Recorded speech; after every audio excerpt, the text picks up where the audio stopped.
मिनश्शैतानिर्रजीम बिस्मिल्लाहिर्रहमानिर्रहीम। एक सवाल जो मोमिनीन और मोमिनात के ज़हन में अक्सर गर्दिश करता है कि मोमिनात जो पीरियड्स की हालत में होती हैं, माहवारी आ जाती है, हर महीने 6 दिन 7 दिन 8 दिन वो बेचारी माहवारी में चली जाती है, तो अब उस पर एक और जुल्म किया जाता है कि आपने ना न्याज पकानी है, ना आपने न्याज खानी है, ना आपने मजलिस में जाना है।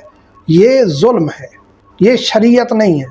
जो इमाम बारगाह बनाए गए हैं ये इसलिए बनाए गए हैं कि इसमें कोई अगर इस हालत में है तो वो आ सके।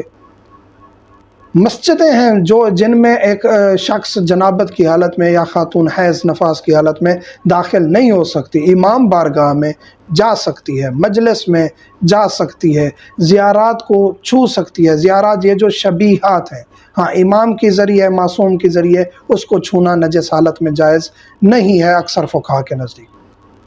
लेकिन अगर एक खातून जिसको पीरियड्स आए हुए हैं वो उस दौरान वज़ू भी कर सकती है, रिवायात कहती हैं कि वो उस दौरान वज़ू करके अपने मुसल्ले पे बैठे ज़िक्र करे, तस्बीहात पढ़े, कुरान करीम की तिलावत तक कर सकती है। ज़्यादा करना मकरूह है लेकिन कुरान की तिलावत भी कर सकती है। उस कुरान करीम को छूना जायज़ नहीं, अंबिया और मासूमीन के अस्मा को छूना जायज़ नहीं है। इसके अलावा जो ज़ियारात बनाई गई हैं, एहतराम अगर ख़ातून करती है तो वो अलग बात है कि जी मैं नहीं छूना चाहती, तो कोई हर्ज नहीं है। लेकिन जायज़ है जो ख़ातून बावुज़ू हो के पीरियड्स में हो, पीरियड्स में बावुज़ू हो के मजलिस में आती है तो अच्छी बात है, आना चाहिए। 7 दिन वो अगर मुहर्रम उल हराम के 7 दिन, रमज़ान उल मुबारक के 7 दिन वो लेक्चर सुनना, मजलिस सुनना छोड़ देगी तो उसकी तरबियत में फ़र्क आ जाएगा।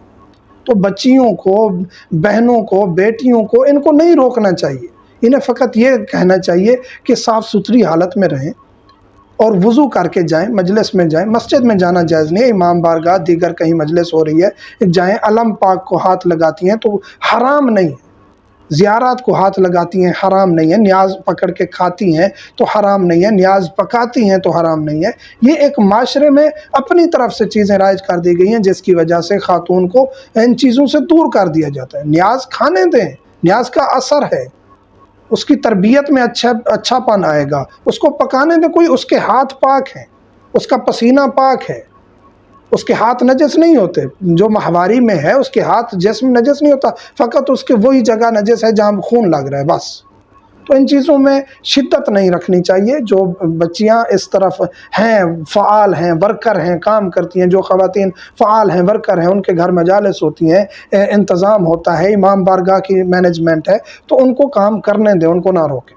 फ़कत एक चीज़ है, मस्जिद में ना जाएं, अस्माए मुबारका को ना छुएं, कहीं ज़री ज़ियारत पे जो शबीहात बनाई जाती हैं, अलम जहाँ नाम लिखे हों उनको छूना जायज़ नहीं है। बाकी आप ज़ियारत को भी छू सकती हैं, चूम भी सकती हैं, हाँ बाकी अलम मुबारक को भी छू सकती हैं, न्याज भी बना सकती हैं और मजलिस भी अटेंड कर सकती हैं, मजलिस पढ़ भी सकती हैं, नोहा भी पढ़ सकती हैं, मातमदारी भी कर सकती हैं। मोमिनीन से मुल्तमस हमें दुआ में याद रखा करें। वल्हम्दुलिल्लाहि रब्बिल आलमीन।